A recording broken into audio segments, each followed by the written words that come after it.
Hey Juventini, welcome back to the AJC. It's Tuesday, April 25th. I'm Alberto. I have all this morning's news surfacing around Juventus. We have a match ban and fines to deal with in the aftermath to the Napoli match after a heated discussion took place at the very end. We're going to take a look at the details of that one. Then we have Christian Vieri, some interesting words about this current Juventus that I find interesting and I want to share with all of you.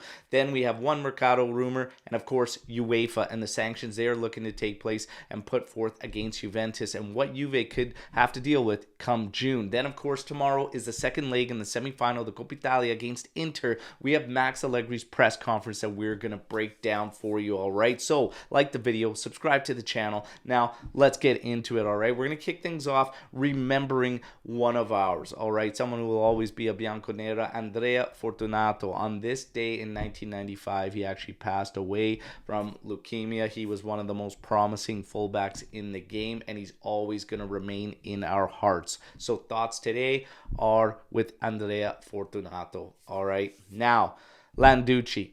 Landucci's going to be facing a one-match ban for essentially calling Luciano Spalletti a bald piece of shit and saying he's going to eat his heart.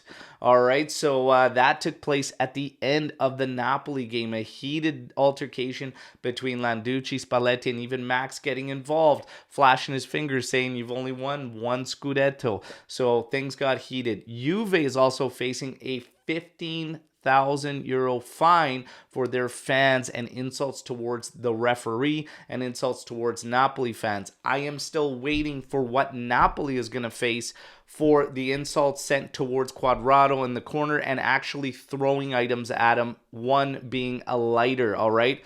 Crickets on that one. Let's go. Let's keep it level. But you guys know the drill. Amici di nessuno, right? Us against the world. That's a mentality we must face day in, day out. But it's starting to hit a boiling point and things are starting to get really, really crazy. Let's see what comes. Christian Vieri, and the words I want to share with everyone.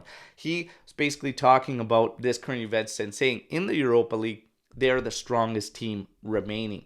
And he says this is one of the weakest Juve sides of the past 50 years, okay? And still find themselves in the semifinals of the Coppa Italia and the Europa League. Think about that for a second. Look to our rivals, look to everybody who wants to throw shade at Juventus and whatnot. We have people that have been a part of the club. Vieri was associated with Juventus in the mid-90s that are seeing that this is one of the weakest Juve sides going back that long, okay?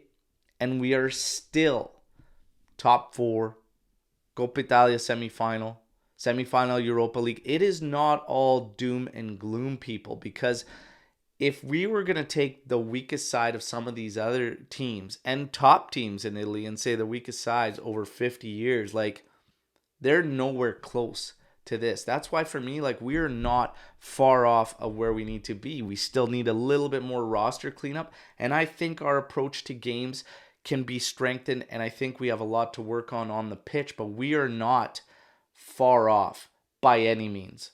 All right. And I think that we should be taking a positive out of that Napoli game. The fact that we did go toe-to-toe was much better, and I expected it to be much, much better and much different than that embarrassing first loss and whatnot, because, again, you won't see many of our guys play as bad as they did in that game, especially Bremer and whatnot. So, for us, they should be taking the positive that they went the distance, and they should feel hard done by and take that into this second leg semifinal against Inter and hopefully turn the screws to them and get into that final. All right, we are going to get into that game even more in a bit here. Frattesi, the rumors say that he is halfway between Roma and Juventus, and that's what it's going to come down to in the summer, but also European play will factor into his decision, apparently. All right, now we get into UEFA sanctions. They want to essentially ban and exclude Juventus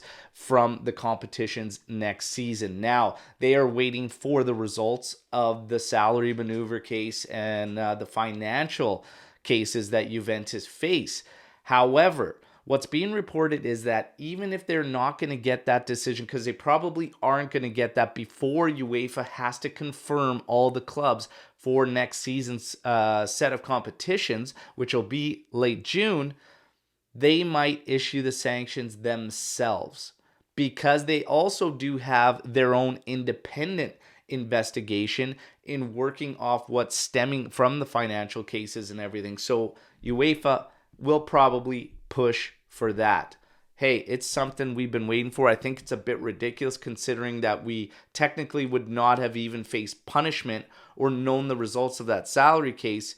However, they're going to push for this, and what they're trying to use as a precedent is that the Court of Appeals that essentially said that we need to reformulate a penalty. So the prosecution is going to be reformulating a penalty for Juventus. That 15 points could be reduced to 9, but that is still, in a sense, setting a precedence of wrongdoing, which UEFA is going to factor in, even though it's plusvalenza case that has nothing to do with the salary case. This is why this is so convoluted and really becoming a mess, but it ultimately comes down to UEFA wanting to exclude Juventus, and they're going to find a way to do that, regardless if we have a decision made on the salary case or not. Look for it. And they're going to try to get Juventus into some type of a plea deal to try and get back into those competitions.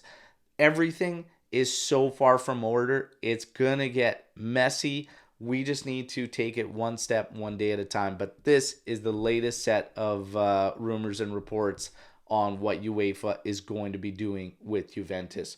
We have to wait and see, everybody. Now, Max Allegri's press conference ahead of the big game tomorrow, second leg, semifinal Coppa Italia against Inter. We're going to be live right here at 8:30 a.m. Eastern Time, all right? So make sure you're here with us, joining us, getting hyped up for that one. Max Allegri, when going through the roster, he says Bremer, he is still yet to decide on if he is going to be ready to go with it or not. I think Max is just, again, in line with what he's done these past couple of weeks. He doesn't want to let anything out on his lineup, but I expect Bremer to be in there. Vlahovic apparently has picked up an ankle sprain, all right? Perin will play. Perin will play, and he says Pogba is doing much better and could play a role in this game, all right? Now, that's it. It's all over. Max says we need an exemplary attitude in this game to get through it and find the victory. He praised Juventus, as I did on the last post-match podcast, in finding 171 people with authorities that are going to be banned from the stadium. He expects a beautiful atmosphere tomorrow in a big game and hopes that we can pull through with that exemplary attitude. I talked earlier in this video about taking the positive out of that Napoli match, feeling hard done by, and putting it forward towards a strong effort in this one. I hope the lads can do it. You guys know the drill. Drop a like, subscribe to the channel, but comment how you feel about all the news you hear, what you expect Juve is going to face in terms of punishments and whatnot, and how you think this game is going to go tomorrow. And don't forget to join us live. As always, fino alla fine, forza Juve, ciao tutti. Yeah.